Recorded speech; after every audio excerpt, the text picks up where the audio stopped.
So hello at welcome na naman sa isang episode ng ating channel. At for today's video, papakita ko sa inyo yung aking bagong build na Pido Q2. Ito siya. So ito yung ating Pido Q2 na bago. Single motor lang siya. So yung motor niya is nasa likod. Isang mabilisang specs lang tayo. Yung battery natin is 60 volts 60 Ah. Tapos naka smart BMS din siya na JK. And then yung frame natin custom paint. Ayan, naka chameleon siya. So yung ano niya, design niya is paint din siya, hindi siya sticker. So yan. And then full acrylic. Ang preno natin is Pro E4. Ito budget meal siya na budget meal siya, pero ang ganda ng preno na to. Tapos manibela natin ng Shikra. And then disc natin, ayan, SRAM 203. So ganyan ginagawa yung bracketing kung single motor. So pwede nyo siyang gayahin. Ganyan siya. Ayan. Tapos custom extenders, shifter, ayan, rear set para hindi siya hindi sumasayad yung paa mo.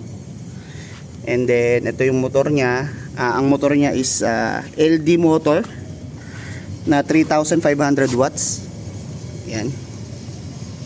Tapos ang controller natin nandito sa ilalim, YYK 80A. Yan. Tapos naka direct mount. Ayan, ito, direct mount siya. And then ito yung throttle natin. And then susian, Audi hang grips. Ayan. So yan lang yung pinaka quick specs natin para sa unit. Tingnan nyo naman kung ano kapogi. Kinostom lahat yan dito lang sa G-Fix. So try natin na i-test ride para makita niya. So yun, tara, try natin itong YouTube. Ikot lang natin siya dito sa paligid.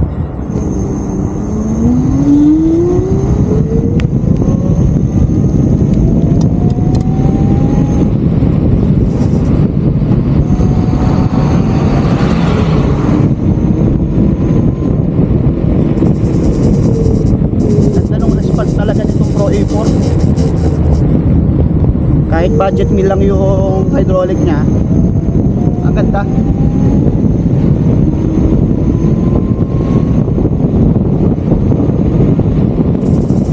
Ang sarap din pumiga.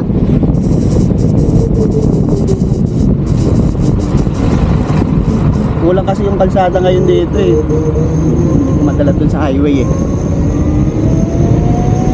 Kaya hindi ko mabirit eh.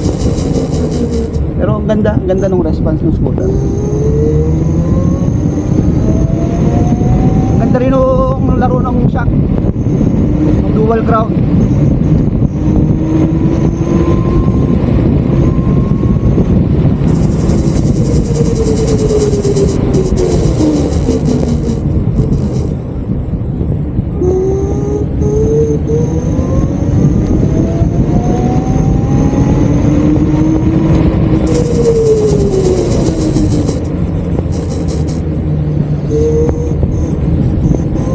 Sarap mag-build ng ganito kapag kailangan mo lang ng pangbakala or pang malengke.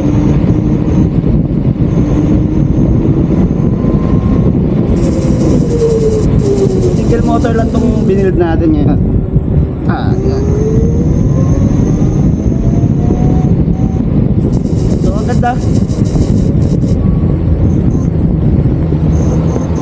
Kung meron sa inyo dito taga Doha or taga Qatar, pwede kayo mag test drive para masubukan nyo rin.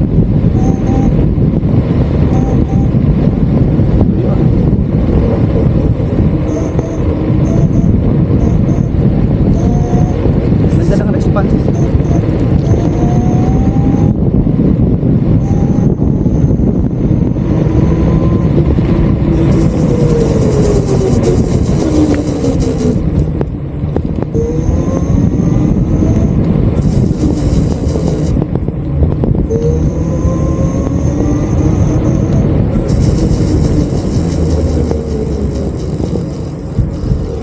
halo.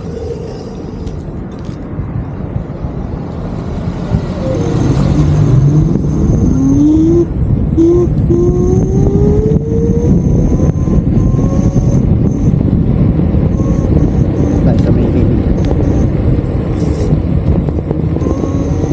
So, yung iba naman, may mga PWQ1 na. Pwede rin naman natin yan i-convert para sa Q. Kung gusto nyo lang. Kasi compatible naman lahat ng pyesa. So, walang problema. So, yun lang. Bike na tayo dito. So, yun. Nandito na tayo ulit sa home base. At kung nagustuhan nyo yung mga ganitong klaseng content, wag nyo kalimutang mag-like, mag-subscribe, at mag-share. Maraming salamat sa inyo.